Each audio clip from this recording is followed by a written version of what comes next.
Ujjain police कप्तान सत्येंद्र शुक्ला के नेतृत्व में पुलिस को मिली सफलता। प्रेस कॉन्फ्रेंस के अतिरिक्त पुलिस अधीक्षक आकाश भूरिया ने जानकारी देकर बताया कि दिनांक 15 नवंबर 2020 को थाना बिल्लाग्राम पर सूचना प्राप्त हुई थी कि रेलवे फाटक के आगे ग्राम उमरना तरफ एक अज्ञात व्यक्ति रोड किनारे खाई में मरा पड़ा है। सूचना पर थाने से बल को भेजा गया। रोड किनारे साइड से अज्ञात व्यक्ति का शव मिलने से मर्ग क्रमांक 40/20 कायम कर जांच में लिया गया। अज्ञात मृतक की पहचान दिलीप पिता भेरूलाल पाटीदार उम्र 35 साल निवासी ग्राम बड़ौदा थाना खाचरोद के रूप में हुई। पीएम रिपोर्ट प्राप्त होने के बाद धारा 302 भारतीय दंड विधान का प्रकरण अज्ञात आरोपियों के विरुद्ध पंजीकृत किया गया। अज्ञात आरोपियों की पतारसी व प्रकरण का खुलासा करने हेतु श्रीमान पुलिस अधीक्षक महोदय सत्येंद्र कुमार शुक्ला जिला उज्जैन के निर्देशन तथा श्रीमान अतिरिक्त पुलिस अधीक्षक महोदय ग्रामीण आकाश भूरिया के मार्गदर्शन में श्रीमान नगर पुलिस अधीक्षक महोदय मनोज रत्नाकर नागदा के नेतृत्व में इस प्रकरण का खुलासा करने के लिए टीम का गठन किया गया, जिसमें थाना प्रभारी नागदा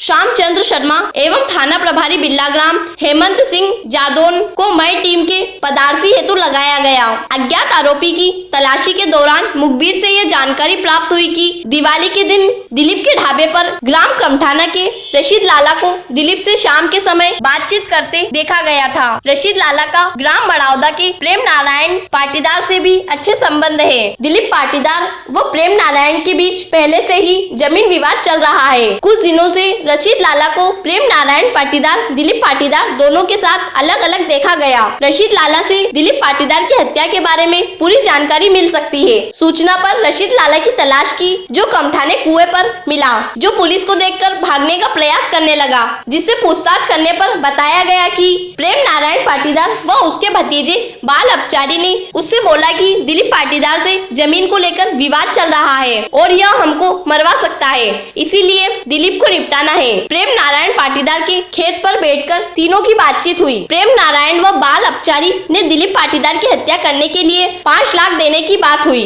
जिस पर रशीद खान ने अपने लड़के तौसीफ व अपने भांजे वसीम को यह बात बताकर योजना में शामिल किया। योजना के मुताबिक दिनांक 14 नवंबर 2020 को रशीद लाला ने प्रेम नारायण के हली गणपत को दिलीप के ढाबे पर भेजकर दिलीप को उसके खेत पर बुलाया। वहां दिलीप पाटीदार को काफी शराब पिलाई। उसके बाद दिलीप पाटीदार को उसके ढाबे पर छोड़ने का बोलकर रशीद व वसीम ने रशीद की कार में बिठाया, जहां से कार से रशीद वसीम दिलीप को लेकर चले व दिलीप की मोटरसाइकिल से तौसीफ बाल अपसारी गणपत तीनों निकले। नशे में ज्यादा होने से दिलीप सीट पर आंख बंद करके सो गया था। खाचरोद बाईपास होकर उमरना गांव के आगे रोड साइड कार खड़ी की। फिर वसीम तौसीफ अपचारी तीनों दिलीप को पकड़कर नीचे खाई की तरफ ले गए और वसीम बाल अपचारी व तौसीफ ने मारपीट की। गणपत व रशीद ने लकड़ी से मारपीट की, दिलीप की हत्या कर दी। फिर वसीम ने ऊपर से मोटरसाइकिल नीचे गिरा दी। दिलीप की हत्या करने के बाद सभी कार में बैठकर उसी रास्ते होकर रशीद के कमठाना कुएं स्थित चले गए। संजय हत्याकांड का खुलासा करने के लिए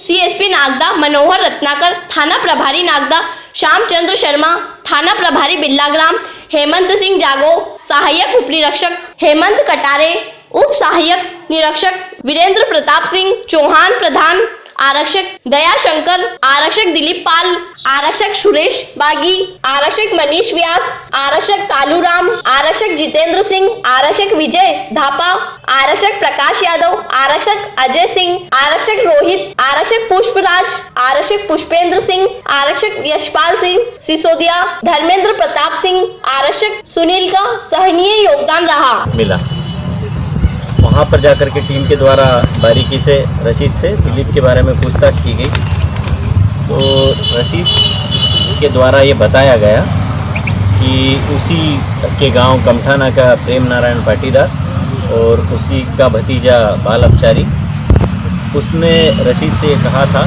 कि दिलीप से हमारा ज़मीन को लेकर के एक बहुत पुराना विवाद चला आ रहा।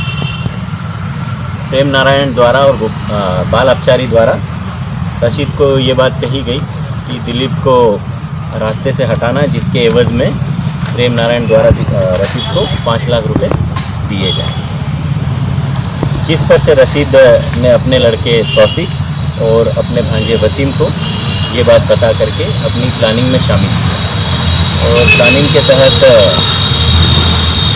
जो प्रेम नारायण का हाली गणपत है, गणपत को दिलीप के ढाबे पर भेजा गया और 14 तारीख की रात में दिलीप को ढाबे से ग्राम कमठाना में रशीद के कुएं पर बुलवाया गया, जहां पर बैठ करके दिलीप के साथ में इन लोगों ने शराब पी और शराब के नशे में जब दिलीप को काफ़ी नशा हो गया तो नशे में उसको रशीद अपनी कार में और साथ में उसका लड़का और भांजा ये लोग मिला करके अपनी कार में बैठा करके घटना स्थल तक गांव के चोरी छुपे रास्ते से लेके आए और घटना स्थल पर ही उसे कार में से उतारा और वहां पर फिर उतार करके गाड़ी में रखा हुआ सरिया लकड़ी और जो टामी होती है उससे वहाँ घटना स्थल पर उसके सर पर सब लोगों ने मिल के वार किया और फिर जब वो अचेत हो गया और इन लोगों ने बिल्कुल आश्वस्त हो गए कि उसकी हत्या हो चुकी है, वो मर चुका है, तो उसको धीरे से नीचे खाई में सरका दिया और पीछे से उसकी मोटरसाइकिल भी वहाँ पर सरका दी ताकि ऐसा लगे कि वो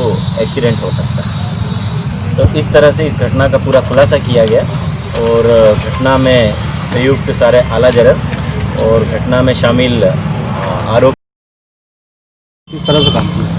पुलिस ने पहले तो लास्ट सीन जो था, लास्ट टाइम पे मृतक को किसके साथ देखा गया उसके से कहानी स्टार्ट की और साथ ही साथ फिर गोपनीय मुखबिर सूचना के आधार पे कि पुराने कोई विवाद हो या अन्य कोई विवाद हो सकते उस आधार पे और टेक्निकल एविडेंस पे भी काम किया गया। तो जिस तरीके से मतलब जिस हिसाब से काम किया गया तो सभी जगह मिल करके एक चीज़ आई और फिर उसमें फिर जब बारीकी से पूछताछ की गई तो पुलिस फिर यहाँ पर पहुँची और आरोपियों द्वारा फिर घटना को स्वीकार कर। सर चूंकि पुलिस इस मामले को जमीन से जुड़ा मान चुकी है और उस जमीन से जुड़े मामले में एक हत्या हुई है, पुलिस ने इसका खुलासा किया है। इसके पूर्व में इनकी मम्मी राजूबाई की भी संदिग्ध परिस्थितियों में मौत हुई है और 2 साल पूर्व से इनके पिता भी लापता है। सर क्या उस तरफ भी पुलिस इन्वेस्टिगेशन करेगी?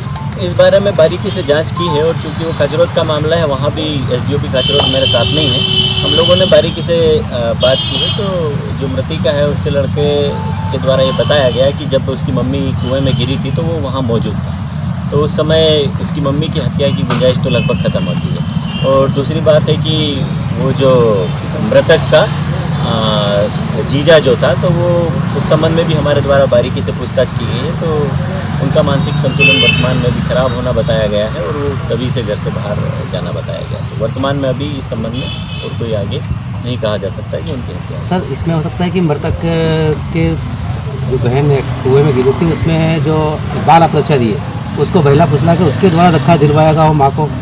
नहीं, अभी तक तो इस तरह के कोई तथ्य नहीं आए और चूंकि वो बेटा है और उसने कहा है कि मैं वहाँ मौजूद था तो इस तरह परिजनों ने मीडिया को चर्चा में शंका जाहिर करी है बाल अपचारी पर। नहीं, अभी तक ये विवेचना में इस तरह के कोई तथ्य। बीच में खाचर थाने से मतलब वहाँ पे उनके मृतक के जिया जी की लाश खुदवाने के लिए भी कार्रवाई की गई थी कि लाश पर आरोप लगेगा स्टेज से? नहीं, वर्तमान में ऐसी कोई डेड बॉडी के बारे में भी अभी कोई चर्चा नहीं हुई।